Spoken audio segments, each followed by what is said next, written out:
கிறிஸ்துவுக்குள் பிரியமானவர்களே, ஆண்டவரும் உலக ரட்சகருமாகிய இயேசு கிறிஸ்துவின் நாமத்தினாலே இந்த கால வேளையில் உங்கள் எல்லாருக்கும் இருதயத்தின் ஆழத்திலிருந்து நல்வாழ்த்துக்கள். வேதத்திலிருந்து ஒரு ஆசீர்வதிக்கப்பட்ட தேவனுடைய வாக்குத்தத்தத்தை வாசித்து இந்த நாளுக்காக நாம் ஜெபிப்போம். ஏசாயா தீர்க்க தரிசன புஸ்தகம் 40வது அதிகாரம் 29வது வசனம். சோர்ந்து போகிறவனுக்கு அவர் பலன் கொடுத்து சத்துவம் இல்லாதவனுக்கு சத்துவத்தை பெருக பண்ணுகிறார்.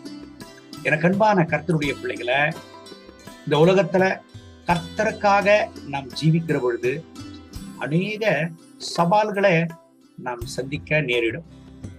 ஏனென்றால் இந்த உலகத்துல உண்மையாய் கர்த்தருக்காக வாழ வேண்டும் என்று தீர்மானித்து ஆண்டவருக்குள்ள வாழ்கிற ஒரு வாழ்க்கையே ஒரு சவால் நிறைந்த வாழ்க்கை. உலகத்தில் உள்ள அத்தனை பொல்லாத காரியங்களுக்கும், தவறான காரியங்களுக்கும், பாவமான காரியங்களுக்கும் ஒப்புரவாகி போகிற ஒரு வாழ்க்கைக்கு இந்த உலகத்துல சவால்கள் இருக்கவே இருக்காது. ஆனால் ஆண்டவருக்குள் உண்மையாய் வாழ விரும்புகிற யாவரும் துன்பப்படுவார்கள் என்று வேதம் சொல்கிறது. இந்த கால வேளையில கர்த்தருக்குள்ள நீங்கள் வாழ்கிறது நிமித்தம், ஆண்டவருக்காக நீங்கள் வாழ்கிறது நிமித்தம், ஆண்டவருக்குள் உங்கள் வாழ்க்கையை நடத்துகிறது நிமித்தம், கர்த்தருக்கு நீங்கள் சேவை செய்கிறது நிமித்தம், கர்த்தருடைய ஊழியத்தை நீங்கள் செய்கிறது நிமித்தம், ஆண்டவருக்காக ஜீவிக்கிறது நிமித்தம், உங்கள் வாழ்க்கையில சவாலின் மேல் சவாலா, போராட்டத்தின் மேல் போராட்டமா, தேவனுக்காக நீங்கள் ஜீவிக்கிறது நிமித்தம், கர்த்தருக்காக நீங்கள் ஓடுகிறது நிமித்தம் பல சூழ்நிலைகள் உங்கள் வாழ்க்கையை சூழ்ந்து கொண்டு, ஐயோ என் வாழ்க்கையில் ஏன் இப்பேற்பட்ட போராட்டங்கள், மேடு பள்ளங்கள், சவால்கள் என்று ஒருவேளை நீங்கள் யோசித்துக் கொண்டு சோர்ந்து போய் இருக்கிறீர்களா? யார் உங்களுக்கு இருக்கிறார்களோ இல்லையோ, யார் உங்களை பலப்படுத்துகிறார்களோ இல்லையோ, யார் உங்களை தேடி வந்து விசாரிக்கிறார்களோ இல்லையோ, ஆனால் உங்களை விசாரிக்கிறவர் ஒருவர் இருக்கிறார் என்பதை மறந்து விட வேண்டாம். அதைத்தான் ஏசாயா 40:29 சொல்லுகிறது. சோர்ந்து போகிறவனுக்கு பலன் கொடுத்து சத்துவம் இல்லாதவனுக்கு சத்துவத்தை பெருக பண்ணுகிறவர் ஆவர். ஆமென். அன்பு கர்த்தருடைய பிள்ளைகளை, பிலிப்பியர் 4:13 சொல்லுகிறது. அப்போஸ்தலனாகிய பவுல் சொல்லுகிறார், ஒரு சவால் நிறைந்த ஊழியத்தை செய்து முடித்தார். தன்னுடைய வாழ்நாள் முழுவதும் உண்மையும் உத்தமமாக கர்த்தருக்காக ஓடி தன் வாழ்க்கையே கர்த்தருக்காக ஒப்பு கொடுத்து எந்த நிலைமையிலும் கர்த்தருக்காக தைரியமாக நின்றவர் அப்போஸ்தலனாகிய பவுல். அவரே சொல்லுகிறார், என்னை பலப்படுத்துகிற கிறிஸ்துவினால எல்லாவற்றையும் செய்ய எனக்கு பலன் உண்டு.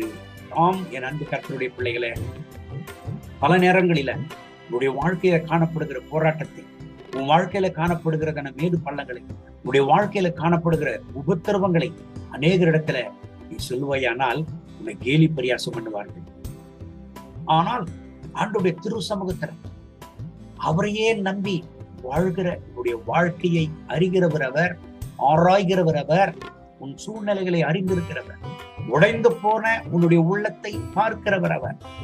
அவருடைய திருப்பாதத்துல உன்னுடைய கண்ணீரை கொட்டும் பொழுது, அவருடைய திருப்பாதத்துல உன்னுடைய வேண்டுதல்களை, உன் விண்ணப்பங்களை சமர்ப்பிக்கிற பொழுது உன் சூழ்நிலைகளை பார்க்கிறவர், உடைந்து போன உன் இருதயத்தை பார்க்கிறவர், சோர்ந்து போன உன் நிலைமையை பார்க்கிறவர்.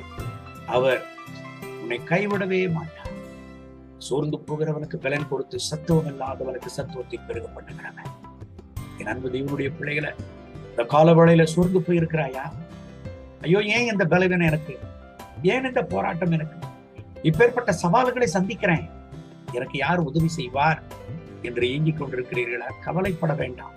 ஆண்டவருடைய வாக்குத்தத்தம் இந்த கால வேளையில தேடி வருகிறது. உனக்கு யார் இருக்கிறார்களோ இல்லையோ, உனக்கு யார் உதவி செய்கிறார்களோ இல்லையோ, யார் கடந்து வந்து உன்னை உற்சாகப்படுத்துகிறார்களோ இல்லையோ, உன் தேவைகளை சந்திக்கிறார்களோ இல்லையோ, ஆனால் கர்த்தருடைய வார்த்தை சொல்லுகிறது, அவர் சோர்ந்து போகிறவனுக்கு பலன் கொடுத்து சத்துவம் இல்லாதவனுக்கு சத்துவத்தை பெருக பண்ணுகிறவன். உன்னை கைவிடவே மாட்டார். யார் உன்னை கைவிட்டானோ உன்னை கைவிட மாட்டார். நீ விழுந்து போவாயானால் உன் வாழ்க்கையை பார்த்து, இப்பேற்பட்ட சூழ்நிலைகள் இப்படியா இருந்தார்கள், அதனாலதான் விழுந்து போட்டாங்கன்னு உன்னை கேலி பரியாசம் பண்ணு இந்த உலகம். ஆனால் உன்னை எந்த நிலைமையிலும் கைவிடாத கரம் ஒன்று இருக்கிறது. அதுதான் ஆண்டவருடைய கரம். அந்த கல்வாரி சிலுவையில உனக்காக ஆணி கடவப்பட்ட கரம். அந்த கரம் உனக்கு இருக்கிறது என்பதை மறந்து விட வேண்டாம். அன்பு தேவனுடைய பிள்ளைகளை, கர்த்தர் இந்த வசனத்தின்படி உங்களை ஆசீர்வதித்து இந்த நாள் முழுவதும் நடத்துவராக. தைரியமா இருங்கள், சந்தோஷமா இருங்கள், விசுவாசத்தோடு இருங்கள், திட நம்பிக்கையோடு இருங்கள். கர்த்தர் மேல் இருக்கிற உங்களுக்கு இருக்கிற நம்பிக்கையை, விசுவாசத்தை விட்டுவிட வேண்டாம். இயேசு சீக்கிரமாய் வரப்போகிறார். உங்களுடைய பாடுகளுக்கு, பிரச்சனைகளுக்கு, வேதனைகளுக்கு ஒரு தீர்வு உண்டு. உங்களை பலப்படுத்துவார், உங்களுக்கு அற்புதத்தை செய்வார், உங்களுக்கு அதிசயத்தை செய்வார். இந்த வசனத்தின்படி கர்த்தர் உங்களை ஆசீர்வதித்து இந்த நாள் முழுவதும் நடத்துவராக. கண்களை மூடி ஜெபிப்போமா? பரலோகத்தில் இருக்கிற எங்கள் நல்ல பிதாவே, இந்த வசனங்களை கேட்டு இந்த சமயத்தில் ஆண்டவர் இந்த ஜபத்தில் இணைந்து ஜெபித்துக் கொண்டிருக்கிற ஒவ்வொரு கர்த்தருடைய பிள்ளைகளுக்காக ஜெபிக்கிறேன். இவர்களை ஆசீர்வதிங்க, இவர்களை பலப்படுத்துங்க. என் தகப்பனே, எந்த விஷயத்தில் இவர்கள் சோர்ந்து போயிருக்கிறார்களோ, எந்த விஷயத்தில் ஆண்டவரை இவர்கள் பின்வாங்கி போயிருக்கிறார்களோ, இப்பொழுது இவர்கள் சோர்வை அப்புறப்படுத்தும், இவர்கள் பலகீனங்களை அப்புறப்படுத்தும், இவர்கள் எல்லாம் பிரச்சனைகளை எடுத்து போட்டு கர்த்தருடைய திருப்பிரசனை இவர்கள் மேல் இறங்கி வருவதாக உடைய ரத்த கோட்டைக்குள் உடைய பிள்ளைகளை மூடி மறைத்துக் கொள்ளும். இவர்கள் தேவைகள் எல்லாம் சந்திங்க, இவர்கள் துக்கங்களை சந்தோஷமாக மாற்றுங்க. உடைய இரக்கத்தின் வல்லமை இவர்களை நிரப்புவதாக. சோர்ந்து போகிறவனுக்கு பலன் கொடுத்து சத்துவம் இல்லாதவனுக்கு சத்துவத்தை பெருக பண்ணுகிறவர்கள் இந்த கால வேளையில இவர்களை பலப்படுத்த மாட்டாங்க. இந்த கால வேளையில இவர்களை பலப்படுத்தும். உடைய திருவல்லமை இவர்கள் மேல இறங்குவதாக. எந்த சூழ்நிலையில் இவர்கள் சோர்ந்து போயிருக்கிறார்களோ இப்பொழுதே இவர்களை பலப்படுத்தும். இவர்கள் சோர்வுகள் எல்லாம் அப்புறப்படுத்தும், இவர்கள் சோர்வை எல்லாம் அப்புறப்படுத்தும். இவர்களை ஆண்டவரை பலப்படுத்தி நடத்தும். கிருபையின் பிரசன்னத்தினால் நிலைநிறுத்தும். எந்த இடத்துல தகப்பன பின்வாங்கி போகிற நிலைமை இவர்களுக்கு வருகிறதோ அதே இடத்துல ஒரு பெரிய வெற்றியை நீர் தருவீராக, பெரிய ஜெயத்தை தருவீராக. உடைய திருப்பிரசனம் இவர்கள் மேல இறங்கி வரட்டும். இவர்கள் துக்கங்கள் எல்லாம் சந்தோஷமாக மாற்றும். உடைய கிருபையின் பிரசன்னத்தினால் இவர்களை நிரப்பி நடத்தும். தொட்டு உதவி செய்யும், தேவைகளை சந்தி. இந்த நாள் முழுவதும் இவர்களை நடத்தும். இவர்கள் வேதனைகள், வலிகள், உபத்திரவங்கள், கஷ்டங்கள் மாறிப்பவர்கள் கிருபையின் பிரசன்னத்தினால் நிரப்பி நடத்தும். தொட்டு உதவி செய்யும். மகிமை, கனம், துதி உமக்கே இயேசுவின் நாமத்தில் கேட்கிறோம் எங்கள் ஜெபங்களும் நல்ல பிதாவே. ஆமே, ஆமே. கர்த்தர் உங்களை ஆசீர்வதித்து இந்த நாள் முழுவதும் நடத்துவராக. ஆமே.